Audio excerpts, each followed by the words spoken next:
কি গো সারাদিন কিতা করছো? যে নেরফালিশ দৌ রাত্রেবেলা। সারাদিন সারাদিন আমার যে কাজের জ্বালায় দিনের বেলা তার সময় পাই না। নকপালি দিতাম এর লিগে রাত্রে বেলা বসি নকপালি দিতাম। আপনি এটাও জিজ্ঞাসা করতেছেন আমি রাত্রে বেলা কেন নকপালি দিই?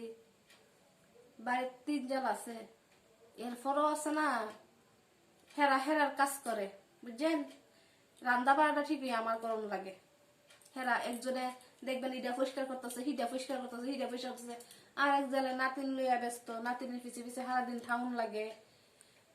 আমার রান্ধনও লাগে, সবাই খাওয়ানো দেওয়ান লাগে, আবার পূজা টুজাও দেওয়ান লাগে, বুঝছেন? উত্তর কদ্দুর আগে খালি ভাত খাইলাম, সন্ধ্যা বাতি 8টা দিয়ে ভাত খাইছি, বুঝছেন? সারাদিন কোন সময় আমি নকপালিশ দিমু? সারাদিন তো সময় পাই না। এখন সন্ধ্যার চাটা দিলাম, দিয়া টিয়া সিরা ওখানে বইলাম। ও তো আবার রাত্রের খাওয়ানোর টাইম হইতেছে, আবার রাত্রের রান্না বাড়া করন লাগবো, লেখনে বইছি।